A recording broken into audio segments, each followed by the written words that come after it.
Все, я могу говорить, да? Мгм. Добрый день, коллеги. Сегодня мы встречаемся с вами уже 5-й раз, и сегодня у нас РМО, в общем-то, посвящено конкурсам для преподавателей и для учащихся, которые будут проводиться в этом году. В общем, цель сегодняшнего мероприятия, я должна вам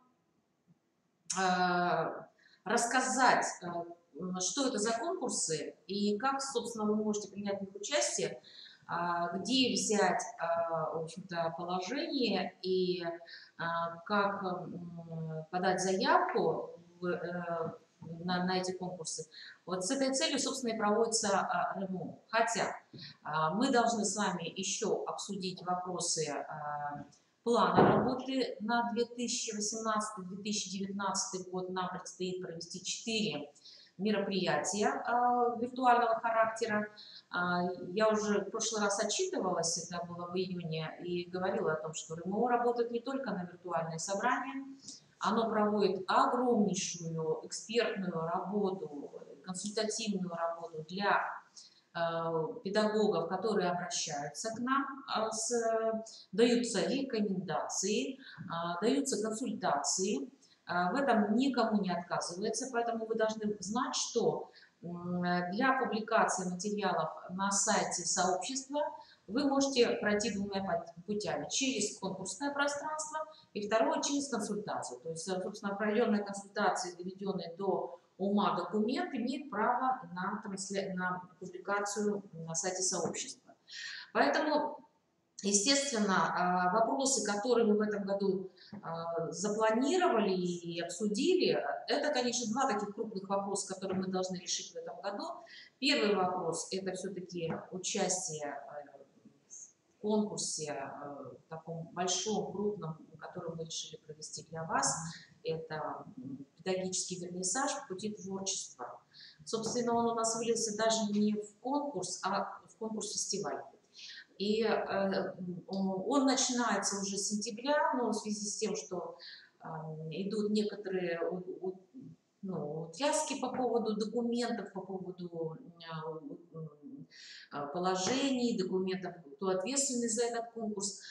Поэтому немножко мы задерживаем с публикацией их, но тем не менее приказ будет подписан в течение нескольких дней, и конкурс уже запущен. То есть, собственно, он уже существует, он уже работает, и уже есть публикации для этого конкурса. Это, значит, конкурс, о котором я должна буду вам сегодня рассказать.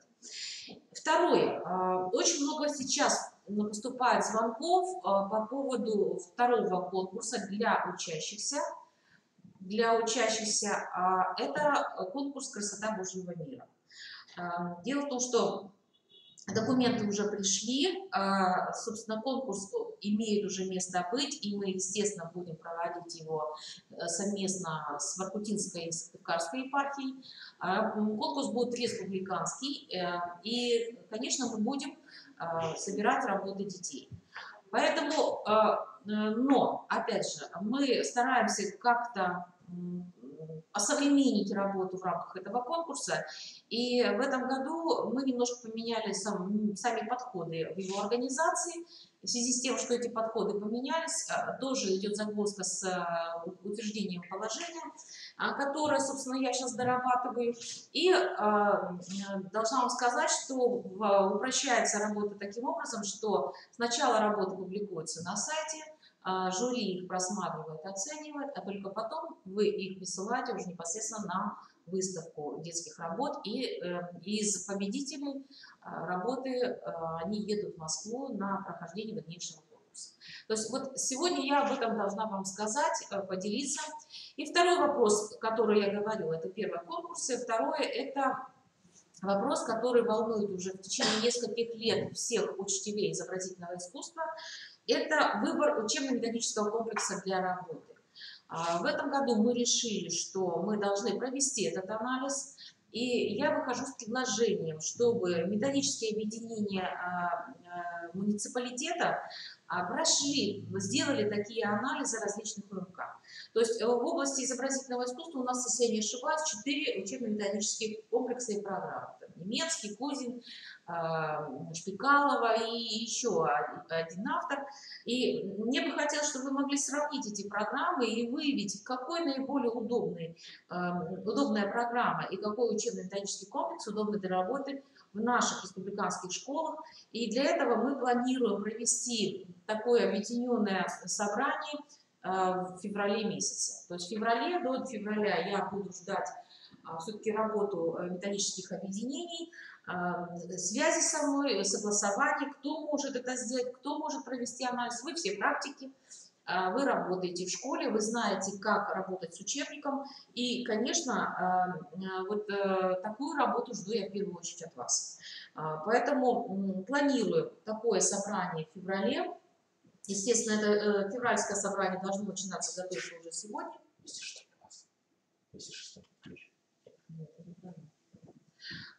Поэтому готовиться в феврале, но начать работу надо будет уже сегодня. Сейчас определиться, что мы будем и каким образом распределим эти обязанности, кто какой анализ нам сделает. Поэтому у меня просьба, чтобы обратная связь по этому вопросу была, и вы мне каким-то образом отписались. Готовы ли вы мне помочь, в общем-то, провести вот такую работу в рамках этого года. Ну и, естественно, получается, что у нас декабрьское собрание будет посвящено итогам выставки «Вернисаж», и, естественно, там можно будет поделиться опытом в рамках этого мероприятия, своими наработками, своими интересными желаниями, или, допустим, даже просто высказать какие-то эмоции по поводу самого этого конкурса. Это будет в декабре. Ну и традиционно майско-июньское собрание – это подведение итогов года. Кроме этого, я уже не один год выступаю и, собственно, выступаю с этой инициативой, что можно принять участие детским художественным школам, показать работы преподавателей детских художественных школ республики в стенах Коми Республиканского института развития образования. И поэтому в этом году у меня уже 21 сентября будут открыты 3 выставки. То есть 3 площадки, которые можно посетить, посмотреть, и даже можно прийти с детьми. Значит, первая персональная выставка Елены Хвостуновой, родом из детства, она уже идет у нас, то есть экспонируется с июнь, июль, август. В сентябре, собственно, мы делаем открытие, потому что в июне не было возможности, собственно, это открытие провести. Выставка очень интересная, очень полезна как для взрослых, так и для детей. И Елена готова провести мастер-классы в рамках своей персональной выставки.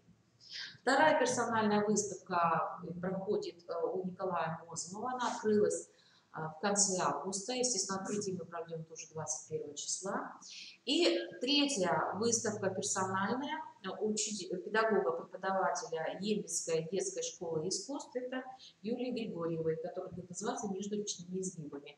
Она будет посвящена пейзажу.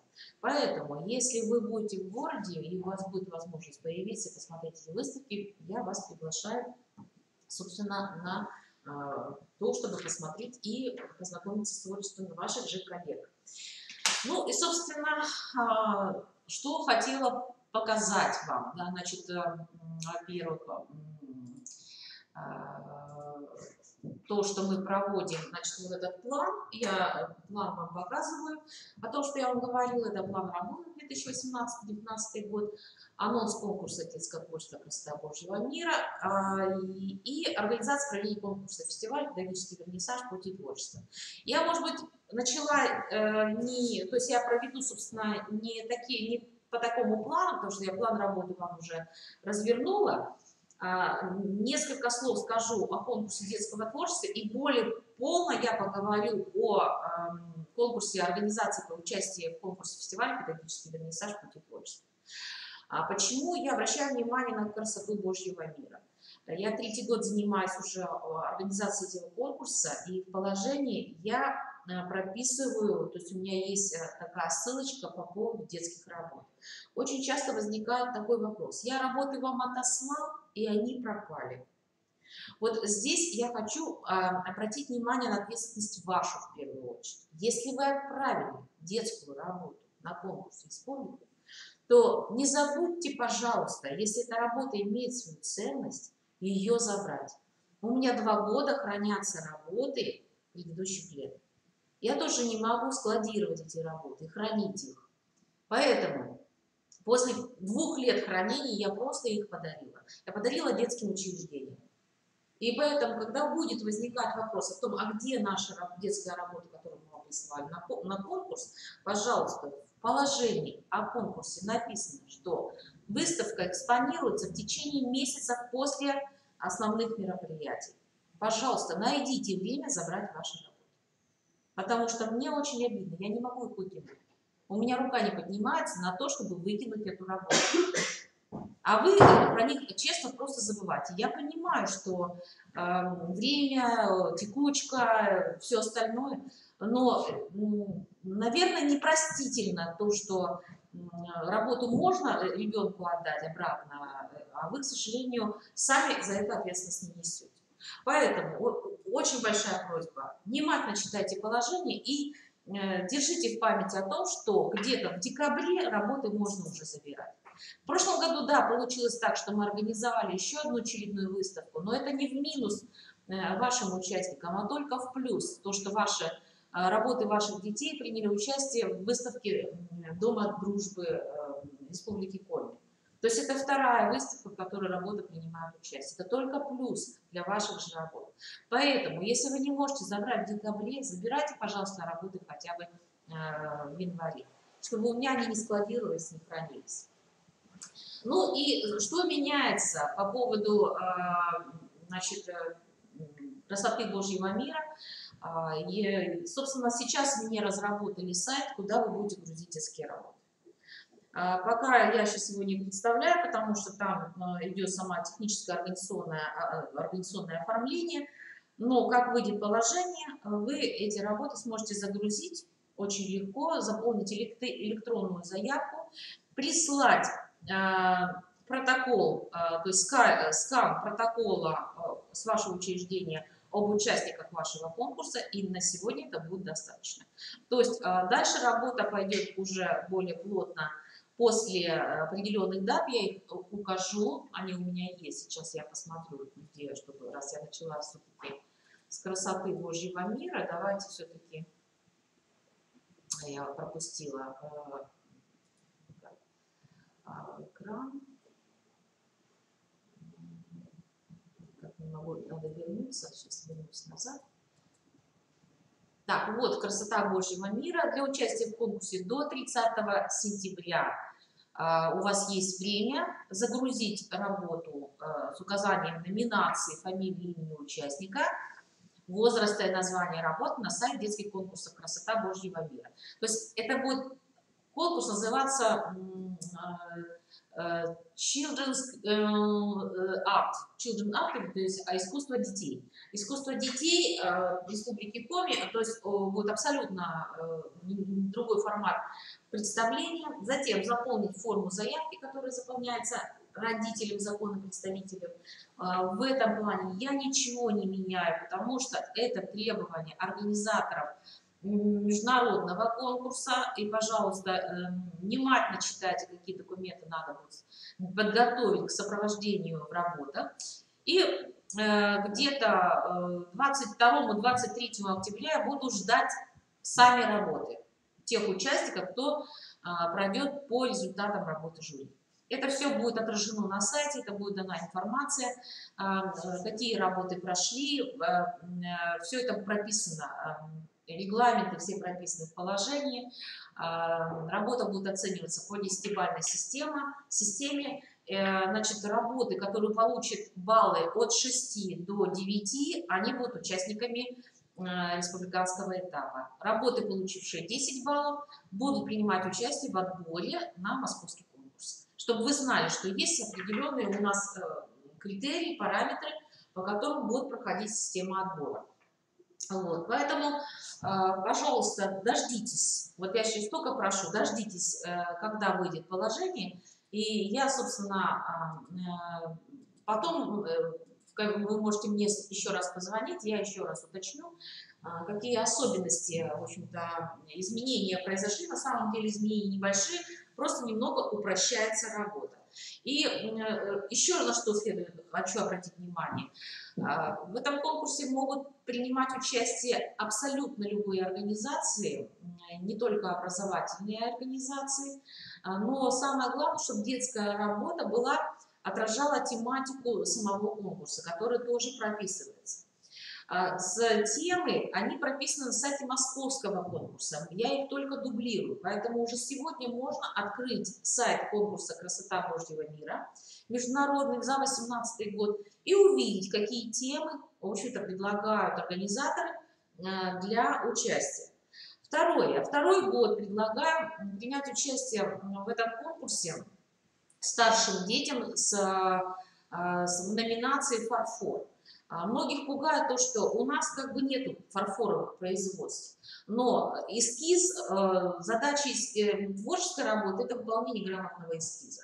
Если вы с детьми прорабатываете систему эскизной работы, и ваша работа отражает те требования, которые просят организаторы, обязательно нужно принять участие в этом конкурсе, потому что я думаю, что это тоже интересная работа, она связана с декоративкой, и сами подходы дизайна, а это дизайн, у нас определяется, что это работа дизайна, они могли бы быть интересны. Поэтому прочитайте внимательно, собственно, вот эти номинации. Единственное, мы не можем принимать участие в третьей номинации, это православная икона. К сожалению, православная икона – это номинация, которая требует профессиональных подходов. И это только профессиональные организации. У нас в республике, наверное, вряд ли есть такая система, которая делает с детьми православные иконы. Поэтому мы в этом номинации участие не принимаем. Поэтому вот таким образом дождитесь положения. Надеюсь, что на следующей неделе, собственно, публикация на сайте КРИРО, она будет представлена. Теперь по поводу педагогического вернисажа «Пути творчества». Очень много мы о нем говорили. И сегодня должна вам сказать, что была проделана колоссальная работа с документом. На сегодняшний день расширяются возможности, собственно, этого мероприятия. Значит, официально конкурс начался не 3 августа, здесь неправильно написано, а 3 сентября по 23 февраля 2019 года. Значит, в рамках этого конкурса фестиваля должны пройти 3 крупных колоссальных мероприятий, которые мы хотим подготовить. Это первая выставка творческих работ педагогов. Второе – это конкурс-фестиваль мастер-классов. И третье – это концерт творческих выступлений учителей и музыкантов. Вот 3 таких крупных мероприятия. Творческий концерт, он планируется в феврале. Этот конкурс проходит в рамках юбилея института. В этом году Республиканскому институту развития образования исполняется 80 лет. И, собственно, вот сама сеть этих мероприятий, они будут украшением этого празднования. И я думаю, что оно должно быть и украшением, собственно, для вас. Значит, задачи, естественно, они сохраняются. Это установление методического пространства, потому что мы все с вами работаем не только с точки зрения педагогики, но мы работаем прежде всего в пропаганде и просветительская работа в области искусства. Это музыкального искусства, хореографического искусства, изобразительного искусства. Естественно, мы помимо своей педагогической деятельности имеем и должны иметь багаж творческого участия в различных конкурсах. И вот ради этого мы и проводим, собственно, этот фестиваль. Но чтобы не совсем уже уходить от системы как бы методики и педагогики, у нас вторая номинация – это методическое мастерство. Третья номинация – это методическое мастерство. Поэтому, значит, конкурс проходит. Значит, участвовать в конкурсе, вот сейчас я буду говорить по положению, участвовать в конкурсе могут любые педагогические работники образовательных организаций Республики Коми. То есть ограничений нет. В конкурсе могут принять участие любой человек, каким-то образом увлечен сочинительством музыкальным, выполнением декоративно-прикладных работ, изобразительным творчеством. Может принять участие человек, который по декоративно-прикладному, изобразительному и музыкальному проводит мастер-классы, да, для кого-то, для своих коллег, для учеников, для учащихся. Поэтому 3 направления участия. Это изобразительное, декоративно-прикладное творчество и дизайн, музыкальное творчество и методическое творчество. Потом прокомментирую. Причем сделаем мы таким образом, что мы даем, скажем так, в рамках каждого направления мы определяем разных участников. То есть у нас идут как бы 4 диапазона участия. Это профи. Профи – это человек, имеющий музыкальное образование и работающий в системе любой образовательной организации, но преподающий в области искусства. Да, это профи. Второе – дебют. Это педагог молодой, который работает до 2 лет, ограничение до 2 лет работы. Хобби, пожалуйста, для всех желающих. Вот хобби для всех желающих.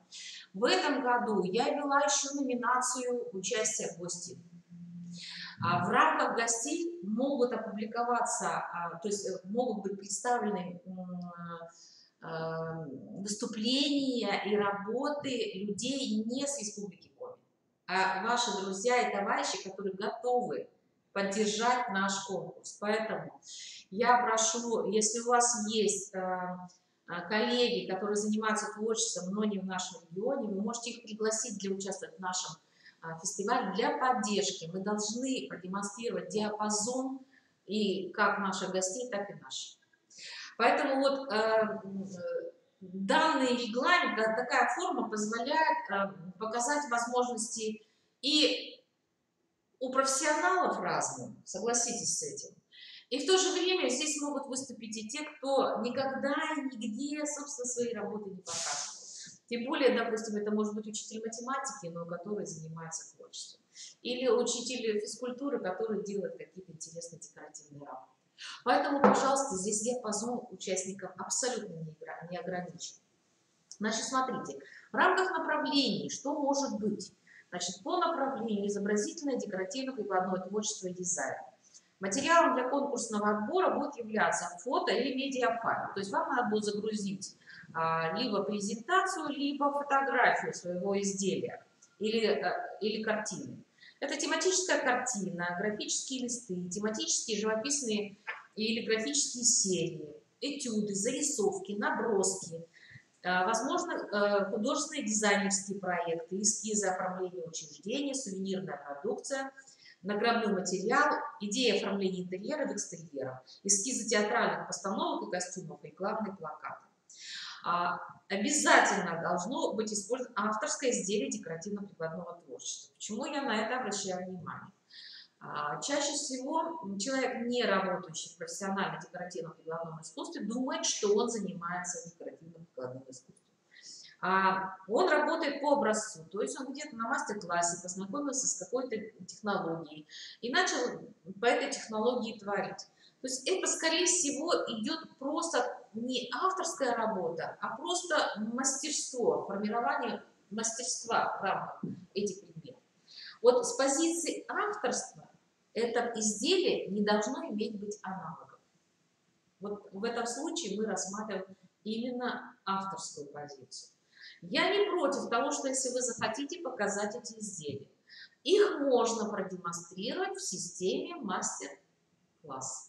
То есть, если такую работу вы делаете, то есть вы можете его демонстрировать не в системе направления профи, вот этого направления, а показать, что у вас есть методические пособия, которые вы делаете по аналогии, и чтобы их использовать в рамках своей педагогической деятельности. Поэтому мастер-класс – это не только, собственно, какие-то фрагменты ваших мастер-классов или презентации ваших мастер-классов, а там может быть как раз и пособия, наглядные методические пособия, изделия, которые вы используете в практике своей работы на уроках. Поэтому, пожалуйста, обратите внимание, в какой части, в каком направлении ваша работа может принять участие. По направлению музыкальное творчество, здесь мне помогали коллеги, педагоги с ГПК имени Ивана Алексеевича Куратова, и, в общем-то, они мне помогали в разработке, собственно, вот этого направления работы. Что здесь может быть представлено? Это сборник с музыкальными сочинениями, песни, романсы, музыкальные пьесы. Ну, надо задуматься о том, что кто-то занимается, это называется в стол, да? То есть школа – это школа, а творческие какие-то наработки в стол, и вы никогда их нигде не показываете. Почему вы сейчас в рамках этого конкурса не показать? Поэтому, второе, вы можете продемонстрировать вокальное мастерство ваше, исполнение каких-то музыкальных произведений, музыкальных романсов, песен. Это могут быть ваши авторские песни, а могут быть исполнения других композиторов и неважно. Вот здесь мы будем рассматривать позицию именно вашего мастерства исполнения. Точно так же можно исполнить и музыкальное произведение какого-то другого автора. Опять же будет рассматриваться исполнительское мастерство. То есть оценка идет как раз здесь за ваше мастерство исполнения. Да? То есть оно подходит для музыкантов. Я думаю, что здесь уровень, опять же, определяется по ситуации, профиль, дебют и начинающий. И не думайте, что кто-то может быть лучше исполнять, хуже. Цель мероприятия не для того, чтобы сказать, что ты хуже, а ты лучше. Просто из того варианта предложенных вами выступлений лучшие выйдут на гала-концерт. И все. Вот в таком плане идет, собственно, работа. Лучшие вышедшие на гала-концерт номера, они становятся участниками. Это очень даже нормально. Третье направление, о котором я говорю, это направление мастер-класс. Вот здесь как раз и очень широкий диапазон участия.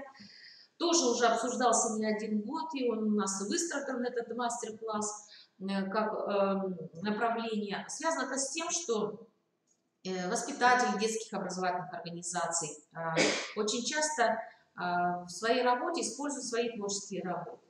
Но они думают, что это вот такой вот некий творческий акт, и работа имеет, собственно, такое некое творение, потому что она требует умений, таких же умений, как в собственном мастерстве.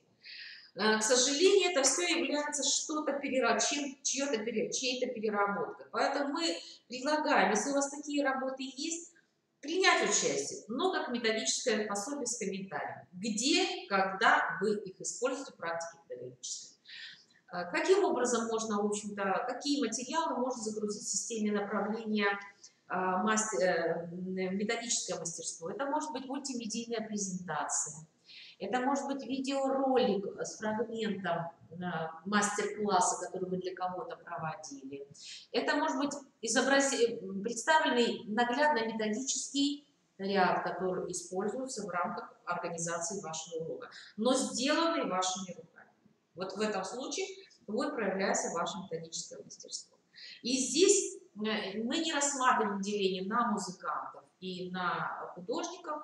Здесь в рамках методического мастерства могут принимать абсолютно любой диапазон участников.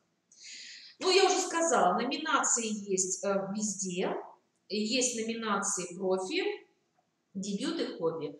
В методическом мастерстве у нас тоже есть профи, тоже есть дебютанты и тоже есть любители. Пожалуйста, по всем 3 номинациям могут быть принято участие.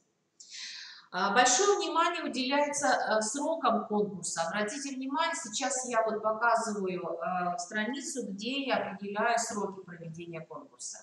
Ну вот здесь вот правильно написано, с 3 сентября по 21 сентября вам необходимо опубликовать ваши конкурсные материалы на сайте. Сайт дан. Как он выглядит, этот сайт я вам сейчас покажу. Дело в том, что он у нас есть. Вот такой сайт, обратите внимание, вот он.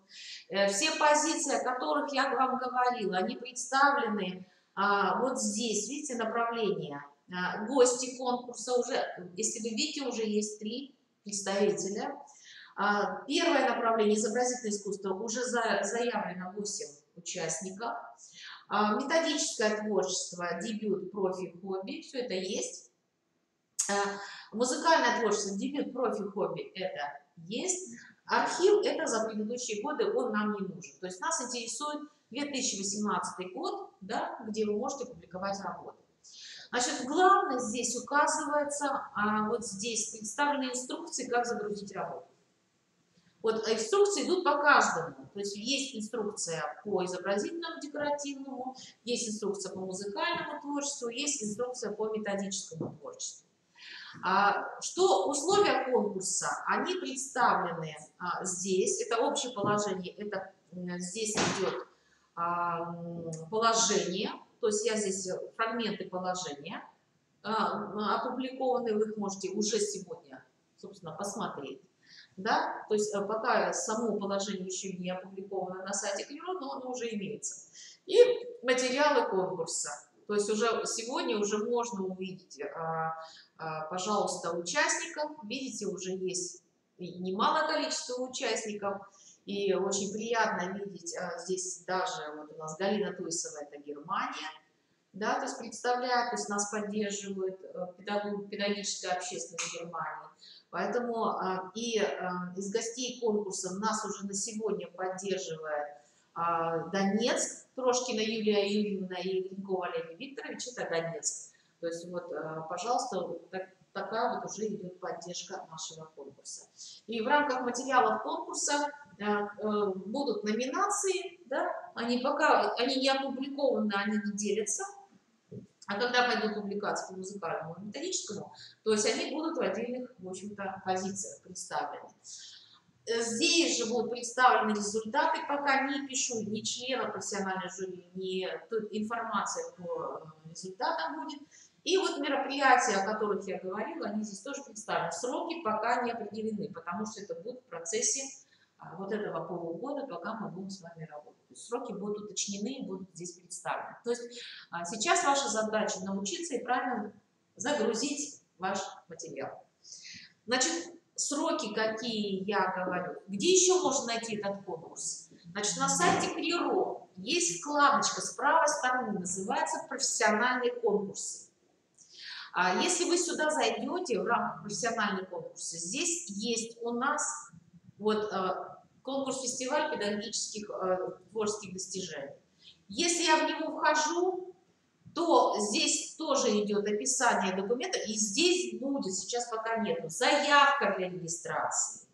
То есть вот тут, помимо того, что вы публикуете работу, вы должны еще подать заявку по положению. Там нужно будет электронную анкету заполнить, приложить, дать согласие на обработку персональных данных, и, собственно, будет представлена еще и заявка. И здесь же представлен вот конкурс, видите, веб-сайт Педвернисаж, это тот, в нижней части, где я стрелочкой показываю, это тот сайт, который я сейчас вам показала. То есть это все находится, вот реально вы набираете вот этот конкурс, можно найти по ссылке, не обязательно даже ссылку вставлять, достаточно правильно назвать название, и, в общем-то, по ссылке эти материалы выйдут. Вот, это очень как бы важно. И возвращаясь, собственно, к срокам, то есть очень важно не потеряться в сроках и вовремя загрузить. До 21 сентября принимаются работы. С 24 по 30 октября общественное голосование. То есть у нас есть такая номинация, как общественное голосование. То есть помимо профессионального жюри работает еще общественное. То есть любой участник, вошедший на сайт, может проголосовать за вашу работу.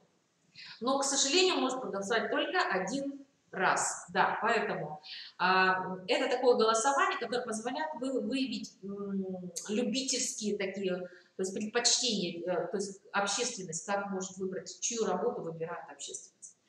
Потом затем пройдет у нас отбор профессионального жюри в эти же сроки. Профессионалы поработают, выберут работы на конкурс. И уже затем начнется, собственно, работа с формированием каталога участников выставки, каталога программы концерта и программы конкурса фестиваля. Если вы находитесь далеко в республике и вы хотите принять участие, то вы просто заявляете, что я хочу приехать и показать мастер-класс здесь. В прошлом году у нас такое, позапрошлом году такое было, к нам приезжал учитель технологии из Печоры, прошел класс, мастер-класс просто на ура, замечательно. Естественно, вот это представление, трансляция опыта на уровне республики получает очень сильный резонанс. К сожалению, очень долго у нас идет работа по выходу сборника вот, этих мастер-классов, но я надеюсь, что к концу сентября я этот сборник опубликую. Он готов, просто он проходит систему отработки. То есть материалы мастер-классов, которые проходили здесь в стенах КРИРО, они имеют публикационную ценность, потому что они выполнены, они сделаны не только транслированы, они опубликованы в сборнике. Да? То есть вы сами понимаете, что такое трансляция и публикация, то, что касаемо портфолио. Вот. И в результате, собственно, серии мероприятий, которые вот будут, они здесь прописаны. И 28 февраля будут уже подведены итоги там концерта. Я не знаю, когда сроки концерта будут, мы это будем все утрясать. Да, то есть пройдет праздничный концерт, где мы увидим, то есть я надеюсь, что пройдет он замечательно, вы поделитесь с коллегами своим мастерством, талантами, и я думаю, что это будет просто полезно с точки зрения даже методических каких-то вещей. Значит, я уже сказала, что регистрация участников будет на сайте профессиональные конкурсы, ссылочку сделают, к сожалению, пока не успели еще ее сделать. Для общественного голосования у нас существует обязательно нужно будет авторизироваться через любую социальную сеть, ВКонтакте, Одноклассники, Facebook или Twitter, и только после этого вы имеете право поставить свой какой-то голос под очередной работой. Ну и я уже сказала, это уже другой конкурс. Что еще мне хотелось бы сказать по поводу педвернисажа? Так как этот конкурс идет, инициатива этого конкурса идет от, в общем-то, учителей, и финансово он не закреплен никаким образом. То есть финансирования по этому конкурсу, фестивалю нет никакого. Поэтому, если вы проходите как участники, то есть от каждого участника будет требоваться оргвзнос. То есть этот оргвзнос как раз и нужен для того, чтобы мы могли сделать программки, афиши, какое-то оформление сделать, представить какие-то пригласительные билеты. И за счет оргвзноса в прошлый раз очень помог нам оргвзнос выполнить выставку и сделать публикации некоторых работ. То я надеюсь, что вы поймете, что, допустим, в других регионах оргвзнос является уже нормой для выхода на творческие конкурсы. Это не такой уж он большой взнос, 300 рублей, но он позволит нам сделать эту выставку достойной того, чтобы она каким-то образом прозвучала. Еще один момент, о котором мне хочется сказать. Собственно, я, конечно, попросила, чтобы этот конкурс поддержало международное сообщество учителей, педагогов, художников, чтобы они как-то пропиарили наши материалы на уровне России, на уровне Международного союза. И я надеюсь, что, собственно, они пойдут навстречу, и эти наши идеи, они будут представлены именно на всероссийском уровне, не только на уровне республики. Ну, какие-то вопросы я, наверное, могу осветить в рамках консультаций. То есть вы можете мне позвонить по телефону или написать по электронной почте. Да, в данном случае электронный адрес у меня известен, и, в общем-то, он не закрытый. Я взаимодействую с любым педагогом, который мне отвечает по этому электронному адресу. Поэтому, пожалуйста, можете обращаться. Телефон тоже здесь представлен, можно позвонить по телефону. Я вас проконсультирую, как лучше это все сделать.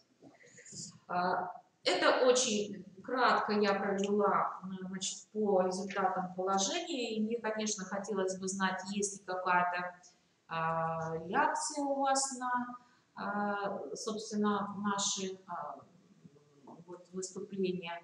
Но, к сожалению, в форуме никто пока ничего не пишет. Но я надеюсь, что после просмотра еще раз внимательно вот этих результатов то есть вот моих комментариев, у вас, наверное, вопросы какие-то могут возникнуть. Вот. Ну, еще очень кратко, может быть, вернусь все-таки к красоте Божьего мира.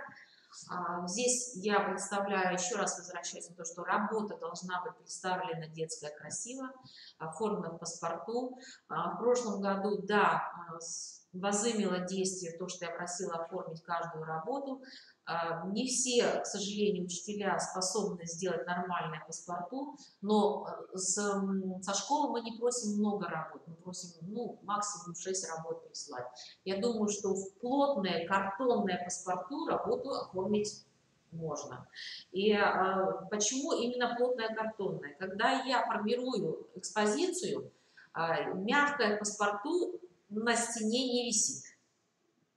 И те, кто видел, собственно, эту выставку, они видели, что работа начинает очень, ну, скажем так, елозит детская работа. То есть мы ее не оформляем ни под стекло, мы ее не оформляем под какие-то сложные. И, естественно, если паспорту сделано из тонкой бумаги, то бумага начинает скручиваться, и работа теряет свою экспозиционную ценность. Поэтому, когда вы присылаете работы, пожалуйста, продумайте. Есть люди, которые любят свои работы и делают хорошие картонные паспорты, в результате ваши работы только выигрывают. Детские работы только выигрывают для членов жюри, для участников этой выставки. Поэтому давайте будем учиться. Это одна из форм обучения, как представлять детские работы. То есть красота Божьего мира, конкурс, который учит нас правильно оформлять детские работы на такие международные конкурсы. То есть это не просто событие, связанное там пропиарить своих детей, это событие, которое позволяет педагогу учиться, как лучше это делать. Еще один момент. Значит, то, что в этом году у нас будет педагогический вернисаж на сайте, этот конкурс, как бы это проба пера, мы его опробируем. Первый – это опыт апробации в виртуальном пространстве голосований членов жюри. Но я думаю, что этот конкурс будет продолжен еще и другим конкурсом. В этом году мы на уровне договоренности с Союзом педагогов-художников попросили, чтобы мы влились, то есть регионально влились еще в один детский конкурс, который называется «Сказки народов мира». И возможно, что в рамках Республики Коми мы проведем конкурс, который будет называться «Сказки и мифы народа Коми». Возможно, что этот конкурс будет даже не только на уровне региона, а скорее всего он будет всероссийским конкурсом, потому что в этом конкурсе смогут принять участие не только дети республики, но и дети из других регионов. А такие конкурсы уже проводятся. Я была сама членом жюри Всероссийского конкурса «Сказки народов Якутии», да, то есть посматривала эти работы. То есть я думаю, что такая форма участия будет очень интересна, и мы, наверное, попробуем тоже это, собственно, осуществить каким-то образом, благодаря, если мы выстроим, правильно организуем с собой работу с Союзом педагогов-художников, который вот такую красивую, интересную форму проводит для детей, в общем-то, и не только России, но и для детей международных. То есть это и Казахстан принимает участие, Белоруссия, Таджикистан, и Якутия, и Монголия и так далее и тому подобное. То есть страны очень много принимают участие в рамках этих конкурсов. Ну вот, собственно, кратенько, очень все, что я хотела вам рассказать. Я думаю, что здесь есть вопросы, потому что и я на собрании присутствую не одна, у меня здесь есть коллеги со школ города, учителя. Если есть какие-то вопросы, я постараюсь на них ответить. Да? Потому что вопросов с республики не идет. Если у вас есть вопросы, пожалуйста, их мне задайте, я попытаюсь их озвучить. Вопрос по поводу, вот, например, если музыкантов, касаемо музыкантов, если они хотят исполнять какие-то композиции вокальные или инструментальные, получается, им нужно будет записать видеоролик и его загрузить. Требования тоже до 23-го, да? Да, то есть это надо загрузить, то есть это все есть, это все прописано в требованиях к конкурсным материалам для музыкантов. Если хочет исполнить, скажем, учитель не музыки, а какого-то другого, он будет будет проходить просто не как профи, а как как хобби. хобби. Да, как хобби.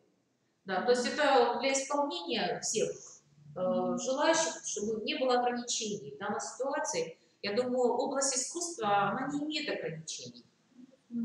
То есть единственное, что нельзя сравнить человека, который не занимается этим профессионально, да, и человек, который, собственно, этим занимается. Поэтому педагог музыки, все равно учитель музыки, он прошел профессиональную школу подготовки. Мы таких людей называем профессионалом. Да. Если есть концертмейстер, да, концертмейстер, он работает на этом. Но тем не менее, почему бы концертмейстер не попробовать принять участие в нашем если концертмейстер и поет? Еще будет лучше. А он в какой номинации? Музыкальное творчество. Нет, я имею в виду, он будет профи или хобби? Концертмейстер будет профи. Профи. Конечно, профи, да. Специальное образование только профи. Да, концертмейстер будет всегда профи, потому что это его основная обязанность. Даже если он поет. Даже если он поет. Да. Еще есть... Может ли один тот же учитель участвовать, скажем, в нескольких? В двух направлениях, да. Двух или в трех? В любых.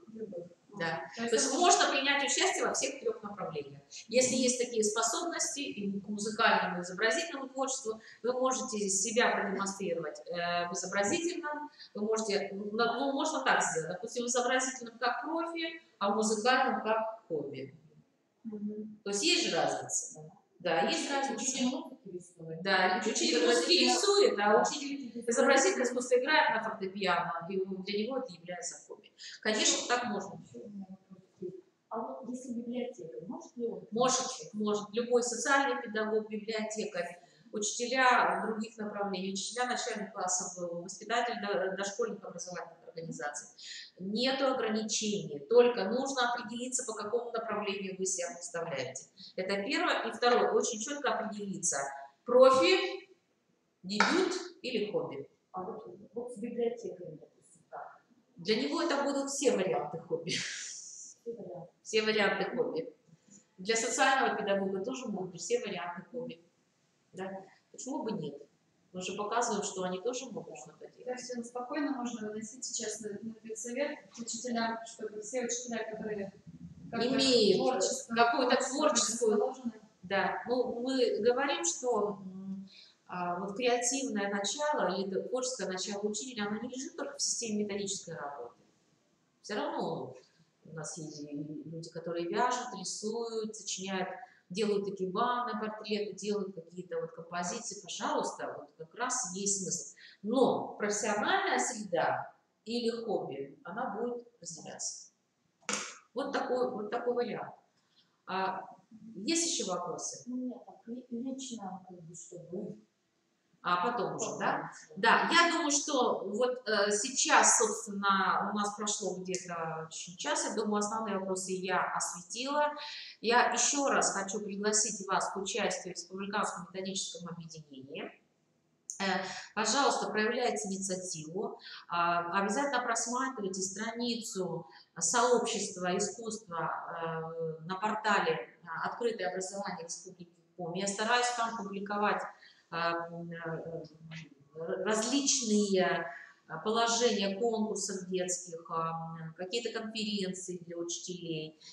Вот сейчас я тоже опубликовала конференцию в Чебоксарах. То есть коллеги мне прислали, в которой могут принять участие как музыканты, педагоги, так и художники. То есть такой широкий диапазон. Пожалуйста, можно посмотреть и использовать вот этот ресурс, который я делаю, для того, чтобы себя как-то показать. Я думаю, что нужно какую-то публикацию уроков. У нас очень мало интересных уроков в рамках ФГОС. Хотелось бы, чтобы они начали появляться, мы могли публиковать интересный опыт. Хочется, чтобы появились интересные проекты, педагогические проекты. Не путайте, пожалуйста, есть педагогический проект, а есть какой? Есть педагогический проект, а есть детские проекты. И сейчас в рамках школы, в рамках неурочной деятельности у нас активно работают индивидуальные неурочные проекты детей. Но чтобы их провести, должна быть методика разработана, должна быть система, технология отработана. Вот эта система нам и интересна. Она подходит под ситуацию педагогического проекта, а не под детский. Детский проект – это результат вашей педагогической работы. И, естественно, там какие-то технологии, которые используются, они должны быть продемонстрированы в системе вашего методического или педагогического проекта. Тоже хочется, потому что чаще всего вот в портфолио учителей я вижу, ну, ваш результат, детский проект. А нужно мне увидеть что? Технологию работы над этим проектом, вашу методическую технологию. Это гораздо важнее, это трансляция вашего опыта. Давайте начнем быть в рамках современных сегодня требований к учителю и будем и к конспектам подходить с позиции публикации, а не просто трансляции. Публикация – это значит все-таки переходить на уровень более писательного, аналитического характера. То есть не просто конспект представлять, а анализировать компоненты урока для себя, выявлять плюсы, минусы, давать рекомендации. Тогда ваши материалы будут выходить на систему статейного характера. И это намного важнее, чем просто технологические карты. По поводу технологических карт хочется мне еще раз сказать тем коллегам, которые выходят сейчас на аттестацию. Пожалуйста, у нас предметную составляющую никто не отменял. Если вы делаете технологическую карту, в технологической карте не представляется предметная составляющая, грош цена вашему конспекту. То есть вот я не вижу музыкальное там обучение. То есть вы представляете технологии, которые можно привести к любому предмете. А где предметное это? Где у нас урок музыки, где урок языка? Согласитесь. Вот чтобы это было тоже, не забывайте об этом. Я прощаюсь. Я буду ждать информации о результатах сегодняшнего РНО по электронной почте. Я очень жду ответ от представителей муниципалитетов по вопросам, которые я здесь озвучила. Это первое. И в решении нашего собрания мы, наверное, внесем первое. Это о том, что принять план работы РНО за основу, который предложен. А второе, это предложение, которое было высказано в прошлом году, все-таки провести конкурс уроков ИГОС, урока искусства по ФГОС. Наверное, нам придется его разработать и сделать. Этот конкурс, он очень важный, он нужный. Мы в рамках этого конкурса как раз и определим позиции, какой должен быть документ, как результат. Это в наших сейчас как бы перспективных планах, этот конкурс. Третье, это я прошу поддержать и принять участие в конкурсе «Педагогический вернисаж. Пути творчества». Все-таки это будет для нас праздником, я так думаю. Ну и на следующей неделе дождаться положения «Красота Божьего мира» и, собственно, быть готовым к этому конкурсу. Я всем учителям говорю, что работы детские можно готовить в течение года, и только непосредственно перед конкурсом их, собственно, привести в порядок. Поэтому это ежегодный конкурс, он повторяется, особенности конкурса сильно не меняются, и работы можно всегда готовить заблаговременно, как и работы для педагогического вернисажа, потому что эта работа, наверное, в течение года, то есть не каждый раз ты возьмешься за кисточку, не каждый раз ты возьмешься за исполнение какого-то музыкального произведения, но если уже такая работа проводится, надо попробовать принять участие в нашем фестивале. Вот такие результаты. Спасибо большое за участие. Жду ваши рекомендации, советы, жду ваши предложения, жду регистрацию на конкурсе «Педагогический фестиваль», буду ждать ваши работы детские и так далее. Надеюсь на плодотворную работу. С наступающим вас праздником, учитель года. Я не выйду, не смогу сказать ничего на перспективный 5 октября праздник. Но если вы являетесь активными участниками сообщества, в которое я всегда там публикую открытки и поздравления. Поэтому, пожалуйста, можете там посмотреть. До свидания, всего доброго. Жду ваших приветов.